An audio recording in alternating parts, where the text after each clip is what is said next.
What's going on, guys? 13 things from the 1970s that kids today will never understand. I want to know what's going on here. I didn't grow up in the 70s, but I would like to see which one of these things were around and what kids today would never know anything about.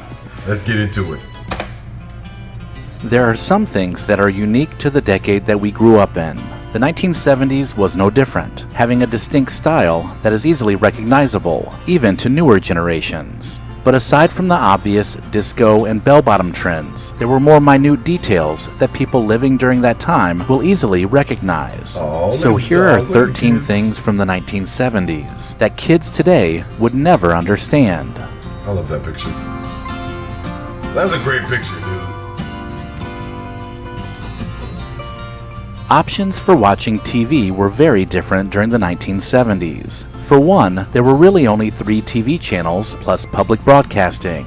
That's right, just 3. No streaming services, no endless options. You'd also have to get up and manually turn the dial to change channels. It was a time in which we waited for our favorite shows, which included nightly shows that were popular and Saturday morning cartoons. It was a big deal when you could pour a big bowl of cereal and binge hours of your favorite animated shows. But with the limited options on the television, it's no wonder kids spent so much time outside. Well, that and the fact that some parents made their kids go outside and play.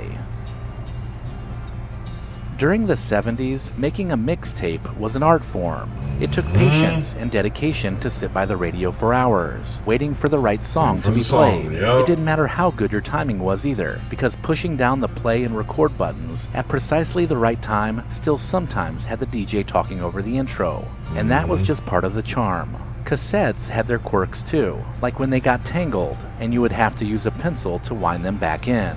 Cassettes made it pretty easy to create what we know today as a playlist, and this was the first time we could listen anywhere we wanted.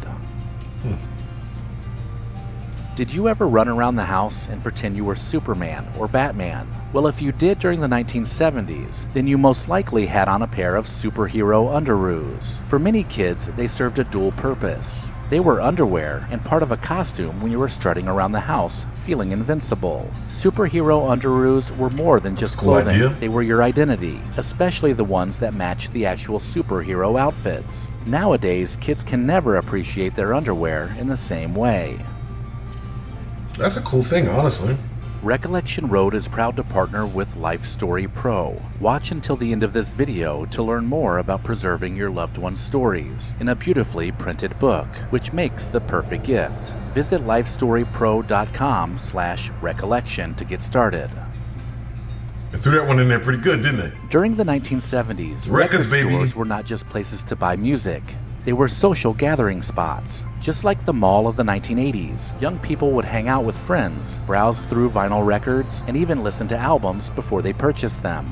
Store employees at this time were also music enthusiasts, and they would recommend hidden gems. It also wasn't uncommon for you to strike up a conversation with a stranger who was into the same music as you.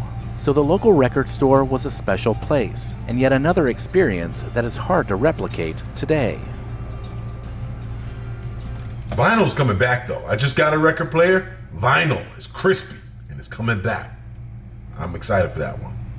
Hitchhiking during the 1970s was surprisingly easy and acceptable. It was very common to see people thumbing a ride on the side of the road. Drivers would often not hesitate to pick up hitchhikers, and it was seen as a way to help out a fellow traveler. There was more of a sense of camaraderie on the open road back then, and that's hard to understand in today's world. Yeah, it is. But it wasn't without risk, and there was still a chance you might encounter a few weirdos, and that was just part of the fun. Nowadays, it's illegal to hitch free rides in many places, but back then, it wasn't unusual to find a service member, a student, or even a hippie thumbing for a ride. Nowadays, people crazy. When you think back to the 1970s, men had some serious style. They had manly mustaches, sideburns, big hair, and that distinct aroma of aftershave wafting around them. It was all about the macho look, and men took their grooming pretty seriously. This was also coupled with some pretty bold choices in clothing too, and as long as you could leave a couple of buttons undone so you could show off your hairy chest, you were good to go. Nothing quite matches the swagger men had in the 1970s. Mustache, baby. I can see I got a little beard going. I got a little goatee going. Goatee. And speaking of grooming, ladies too had their own unique products to give them that 1970s look. Sun-In was all the rage, promising sun-kissed highlights. Women would spray it into their hair and head outside hoping for those perfect golden locks.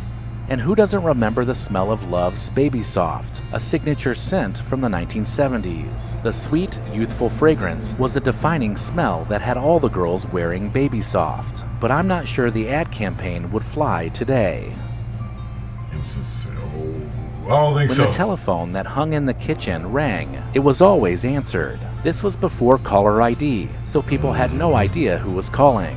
Can you imagine? You didn't know if it was your best friend or a sales call, which meant there was a chance that you might recognize the voice on the other end and spend some time getting twisted up in the phone cord while you talked. Or you might be yelling across the house to let someone else know the call was for them. Today's kids might find it unbelievable that we willingly picked up the phone without the slightest clue as to who was on the other end.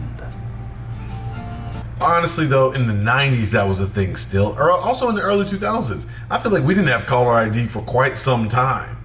But I remember, because I remember picking up the phone vividly, waiting for a call from my friend and be like, hey, what's going on, man? Like, thinking it was him, and then it would be like somebody else. Like, yeah, this is so-and-so from collections. Like, oh, bye, sorry.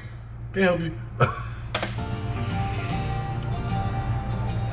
To best capture the moments in the 1970s, you Polaroid. absolutely needed a Polaroid camera. Polaroid, the idea of bitch. hitting the button and instantly getting a picture developed was gratifying. But you had to be selective, because each roll of film only had a certain number of pictures. And then there was the practice of shaking the picture to help it develop faster, which was just a myth. But you couldn't take the bulky Polaroid camera with you everywhere, so there were also photo booths that were strategically placed where teenagers congregated. Places like arcades, malls, and roller rinks were ideal, so best friends and couples could capture the day with a series of goofy and fun pictures. I used to love those photo booths. If you were to step back in time and visit a 1970s kitchen, you'd probably find a fair share of mushroom-themed decor. Mushroom plates, mushroom curtains, mushroom wallpaper. They were everywhere. Everything back then seemed to have an earthy aesthetic, and mushrooms must have been the perfect fungus to represent that style. I guess you'd call it charm, and every corner of the room seemed to be inspired by it.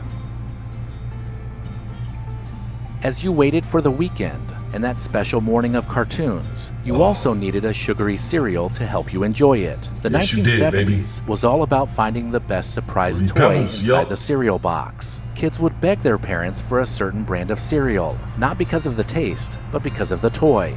It may have been a silly game or a small figurine, but it was like finding a treasure when you dug down to the bottom of the box and pulled out the prize. This excitement made morning cereal more than just breakfast, which is much different than today. My boy carrying a Special K? I don't think so. If you don't get that Cinnamon Toast Crunch, you don't get them Frosted Flakes.